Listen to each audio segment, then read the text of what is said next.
വാഹനം ഓടിക്കുമ്പോൾ നേരിയതായി പോലും ഉറക്കം വന്നു കഴിഞ്ഞാൽ ലക്ഷ്യം അടുത്താണെങ്കിലും വാഹനം നിർത്തി അല്പം വിശ്രമമെടുത്തതിന് ശേഷം മാത്രമേ മുന്നോട്ട് ഡ്രൈവ് ചെയ്യാവൂ എന്ന് സൂചിപ്പിക്കുന്ന ഒരു ഫേസ്ബുക്ക് പോസ്റ്റ് സംസ്ഥാന മോട്ടോർ വാഹന വകുപ്പ് ഇന്ന് നൽകിയിട്ടുണ്ട്. ഇത് കണ്ടപ്പോൾ സ്വാഭാവികമായും ഇത് കൂടുതൽ പങ്കുവയ്ക്കപ്പെടേണ്ടതാണ്, ഷെയർ ചെയ്യപ്പെടേണ്ടതാണെന്ന് തോന്നിയതിൻ്റെ അടിസ്ഥാനത്തിലാണ് ഇന്ന് ഈ വീഡിയോ ചെയ്യുന്നത്. സംസ്ഥാനത്ത് കഴിഞ്ഞ ദിവസങ്ങളിലൊക്കെ ഉണ്ടായ വാഹനാപകടം എത്ര ഹൃദയഭേദകമായിരുന്നു. അത് ഉറക്കം പ്രധാനപ്പെട്ട ഒരു വില്ലനായിരുന്നു എന്നുള്ളൊരു കാര്യം വാർത്ത വായിച്ച നമുക്കെല്ലാവർക്കും അറിയാം.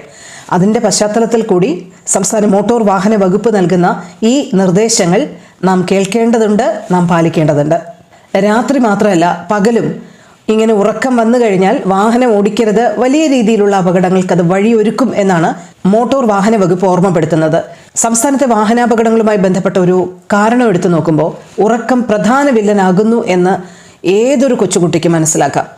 ഉറക്കം മൂലമുണ്ടാകുന്ന അപകടങ്ങളുടെ തീവ്രത വളരെ വലുതാണ് എന്നുള്ളൊരു കാര്യവും സംസ്ഥാന മോട്ടോർ വാഹന വകുപ്പ് ഓർമ്മപ്പെടുത്തുകയും ചെയ്യുന്നുണ്ട്. നമ്മളിലെല്ലാം ഒരു ബയോളജിക്കൽ ക്ലോക്ക് ഉണ്ടെന്നുള്ളൊരു കാര്യം നമുക്കറിയാം. പകൽ മുഴുവനും വലിയ ജോലി ചെയ്ത് അല്ലെങ്കിൽ രാത്രിയിൽ ഉറക്കമിളച്ച ശേഷം പകൽ വാഹനം ഓടിക്കുന്ന അങ്ങനെയുള്ള കാര്യങ്ങളിലുമൊക്കെ വാഹനാപകടങ്ങൾക്കുള്ള വലിയ സാധ്യതകളുണ്ട്. നമ്മുടെ ജീവൻ മാത്രമല്ല നമ്മൾ പ്രശ്നത്തിലാക്കുന്നത്, കൂടെ സഞ്ചരിക്കുന്നവരുടെ ജീവൻ കൂടിയാണ്, ജീവിതം കൂടിയാണ് പ്രതിസന്ധിയിലാക്കുന്നത് എന്ന് നാം ഓർക്കണം എന്ന് മോട്ടോർ വാഹന വകുപ്പ് ഓർമ്മപ്പെടുത്തുന്നുണ്ട്. തിരക്കേറിയ റോഡിൽ, അതായത് ഡ്രൈവർ ആക്റ്റീവ് ആവുന്ന സമയത്ത് ഒരുപക്ഷെ ഇതൊരു വലിയ ഘടകമാവാറില്ല. പക്ഷെ റോഡ് വിജനമാവുക, ഡ്രൈവറുടെ ആക്ടിവിറ്റീസ് കുറഞ്ഞിരിക്കുക, കൂടെയുള്ളവർ ഉറങ്ങുക, ഉറക്കം വരുന്ന തരത്തിലുള്ള പാട്ടുകൾ കേട്ടുകൊണ്ട് ഡ്രൈവ് ചെയ്യുക, ഇങ്ങനെയുള്ള സാഹചര്യങ്ങളൊക്കെ വലിയ രീതിയിലുള്ള അപകടങ്ങളിലേക്ക് ഒരു പക്ഷേ നമ്മളെ വഴിവെച്ചേക്കാം.